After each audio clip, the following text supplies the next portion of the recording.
Welcome, Here we are beloveds. on our countdown to the November election. Welcome, beloveds. 26 days.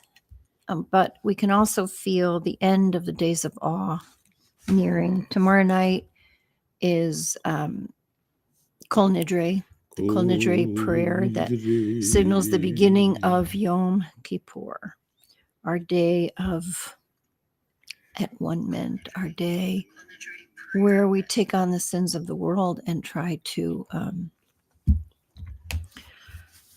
try to make amends. Try to do better. Commit ourselves to doing better. And, just like the scapegoat, you have to see them. You have to be clear about what they are so that you can do better. And that's what we do in that 24 hours that begins with that Kol Nidre prayer that says, we know we're going to break our promises. We know that we're going to have failings. But by saying that, it makes us more aware of our frailty and maybe gives us an opportunity to do better, like you said.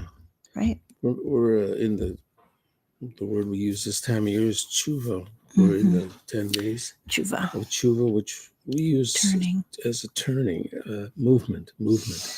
I also like it as return. Yeah, but there's too much of the to past attached to it. Yeah, that's true. For me, Turning. I like the like Moses did at the turning. burning bush. Remember the teaching of Rabbi Rifkin Quoting the Baal Shem Tov. Moses turned just a little bit from here. The Rashi is Exodus 3:3. Right. Turn from here, approach there. There, approach. It didn't take much of a turn, and detach from goals. Right. Attached to process. And that allowed Moses to hear God. You know what I like? I like unstuck. Unstuck, yeah. Well, that's what helped him be unstuck so he could hear God. I was speaking with Maimonides the other day. I know. And Maimonides appreciated that unstuck. Sometimes it gets stuck. Sometimes you define something by what it is not first. I imagine how difficult it was for Moshe Chaim Luzzatto to leave his family, his Italy, and take his, what he could to, where did he go?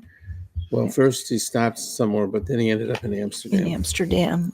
Grinding lenses. Right. But the Sephardi community had invited him to Amsterdam to teach. But he said, no, you know what? With all humility, I'll make my living grinding lenses. Which is what also Spinoza Maimonides admonished that too. He said, don't make a living doing this, which Rambam, we know better. I hear you. Yeah, really, I hear you, believe me. We hear you. We really hear you. Oh my God. So just a word about where we are in our making our way through the path of the just.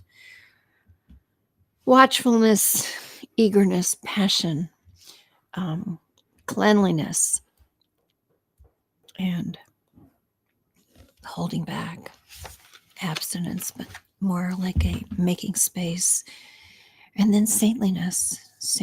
What is that? What is saintliness? It's really a way of being. It's a way of being. It's a way of acting. It's a way of walking in the world. Aspirational. Right. And it doesn't have to be who you are. You can make yourself that way by following the path. Yeah, it's a regimen, inner regimen. Yeah, you can really choose out. to be that way. Right, from the inside out. You have to go in before you go out. Mm-hmm. So you want to read something from Vigil? I do. I'm going to read a piece because it's my aspiration. This is an interesting one. I was discussing this with the ancestors. This is called War of the Worlds. Some manuscripts, words, War of the Words. Bless your deplorable exile, the awful sounds at night, what falls out the sky, the machines of watchfulness, the pain of abandonment, not being seen, to see and express, to believe we are free, we are missed and missing. Separate, apart, a piece of who we are, offer it up, give it away. We may not know our purpose, but we show up. In so many ways, we do not own ourselves. The four mothers, they could make peace. Yes, they could. The four mothers could wage peace for sure. One last thought maybe about saintliness, Okay. and that path, I think, is that like the prophet Isaiah in the Haftorah on the first day of, on Yom Kippur, he says that some people think that saintliness depends on the foolish practices that are contrary to reason and common sense, like reciting numerous supplications, like prayers and long confessionals, or weeping, or afflicting oneself with strange torments, and none of these things, none of these practices are what leads to saintliness. What leads to saintliness is laboring in the study of Torah, bringing joy, and to be part of the solution and not part of the problem. You want to end with one more? Isaiah was a demanding teacher. Yeah. He for the 7 weeks, he gave us comfort, and he gave us some space to be comforted. But now, demanding.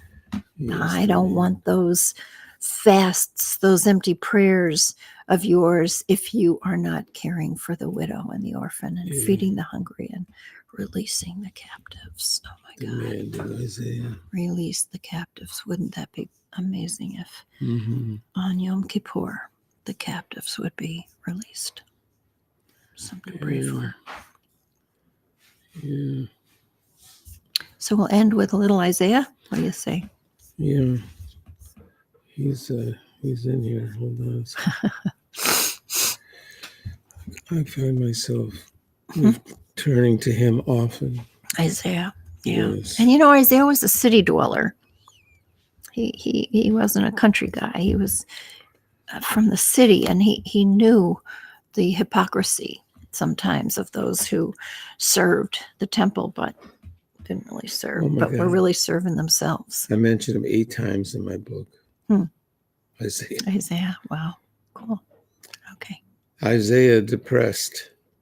We were sitting on the bench in front of the coffee house, myself and Isaiah. I can't find the blessing in it. This from Isaiah holding a cup of joe.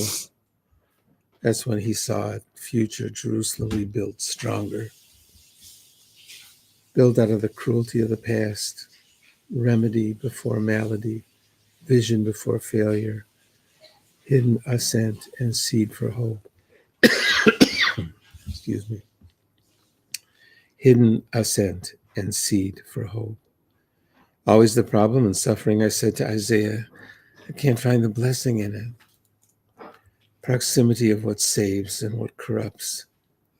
Ascent and descent, what purifies, what defiles. For every descent, a hidden ascent. Sure, it's difficult, said Isaiah, but our aspiration is sweet, secret, and pure. L'shalom, friends. Let everything you do today take you a little bit closer to your own inner peace, the kind of peace that we require to stand together tomorrow night and begin the practice of Yom Kippur. Amen.